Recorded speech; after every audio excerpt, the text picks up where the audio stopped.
Je vais faire maintenant la même chose avec l'utilisateur Carl pour lui mettre en place les menus en langue allemande.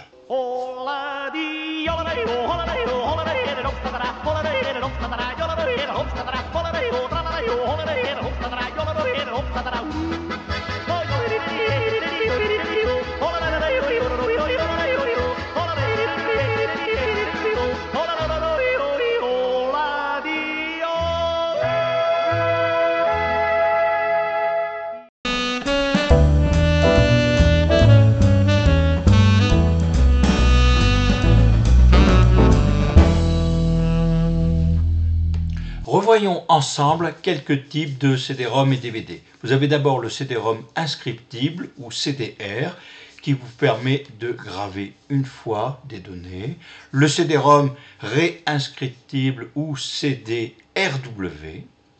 Vous avez ensuite le DVD inscriptible, DVD-R ou DVD plus R. Le DVD réinscriptible en technologie DVD-R W ou plus RW.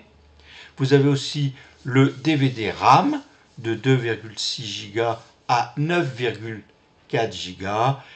Et vous avez enfin les DVD double couche, DVD-RDL ou DVD plus RDL. Et dans les graveurs les plus récents et les plus modernes, vous avez la possibilité de graver des DVD Blu-ray qui contiennent jusqu'à 50 gigaoctets. Sous Windows Vista, il y a deux types de gravures. La gravure système de fichiers actifs qui vous permet d'ajouter et d'effacer des fichiers comme sur un lecteur flash USB. Cependant, ce système risque de ne pas être lisible sur d'anciens systèmes d'exploitation antérieurs à Windows XP ni sur les Macintosh. Et le deuxième système, c'est à image ISO. Il est lisible sur tous les ordinateurs et sur certains lecteurs de CD et DVD. Il vous oblige à écrire tous les fichiers à la fois. Par ailleurs, les fichiers ne peuvent pas être effacés individuellement une fois l'écriture terminée. Pour graver un disque, DVD ou CD, sélectionnez le dossier à graver et cliquez sur le bouton Graver.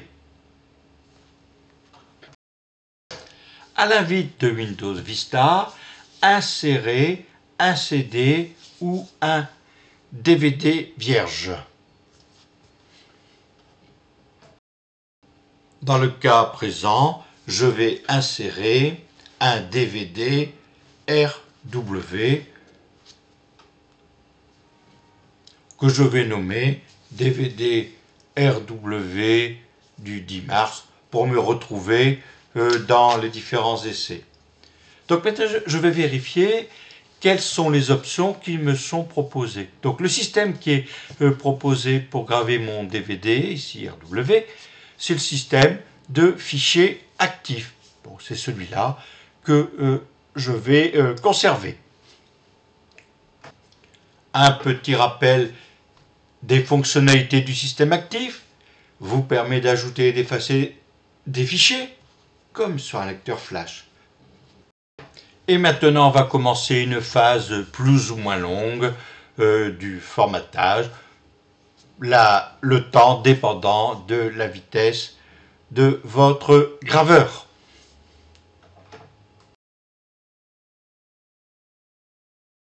Et voici le contenu de notre DVD qui a été gravé. Maintenant, je vais reprendre le DVD que je viens de graver avec le système de fichiers actifs pour y ajouter des données. Je mets tout d'abord le DVD dans le graveur, je sélectionne le fichier à ajouter et je clique sur Graver. Le fichier IE7-P a été sélectionné et il est ajouté au DVD. Il est possible, bien entendu, de sélectionner un ou plusieurs fichiers ou dossiers pour graver. Une autre façon d'envoyer des données vers un disque à graver est de sélectionner le ou les fichiers ou les dossiers, un clic droit et sélectionner dans le menu déroulant « envoyer vers le lecteur RW. Vous pouvez aussi déplacer vos données du dossier qui contient le dossier ou le fichier à graver vers la fenêtre du graveur de DVD.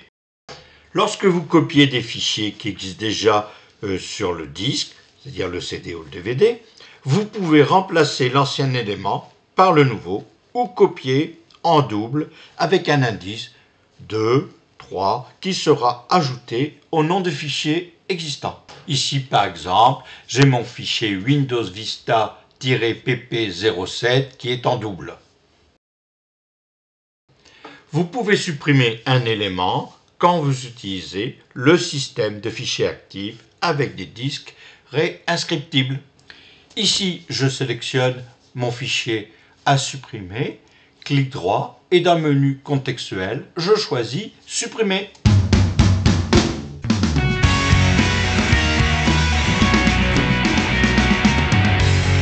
Choisissez le format iMage ISO si vous avez besoin d'un disque qui fonctionne dans tous les ordinateurs récents, donc Vista et XP, ou plus anciens, ou qui fonctionne aussi sur Macintosh. Ici, j'ai un fichier Windows Vista-P07 qui est en attente de gravure. Je clique sur Graver sur disque, j'insère mon DVD et la gravure se réalise.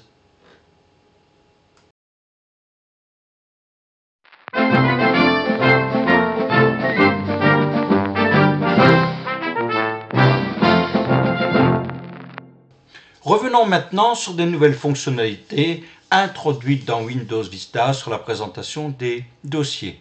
Alors vous pouvez empiler les dossiers et les fichiers. Donc là ici par exemple nous allons prendre empiler par date. Donc faites un clic droit, empiler par date de modification. Et voici le regroupement en empilement par date. Vous pouvez aussi empiler par type. Et voilà la présentation de mes fichiers qui ont été classés, et plus exactement empilés par type de document. Vous pouvez aussi regrouper vos dossiers et vos fichiers par date. Donc là, ici, voilà, je fais un regroupement par date de modification. Vous pourrez faire aussi des regroupements par nom et aussi par type. Et voici maintenant le regroupement de mes dossiers et fichiers par date, découpé ici en deux paquets la semaine dernière et plus tôt cette année.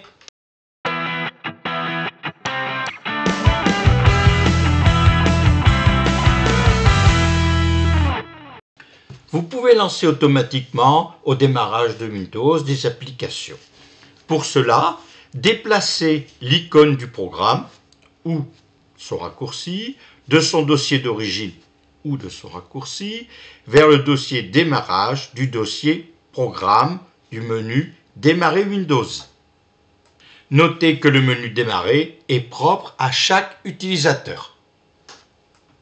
Donc ici, en plus du démarrage du programme PenShop Pro, PSP, je veux démarrer Windows Mail au démarrage de Windows Vista.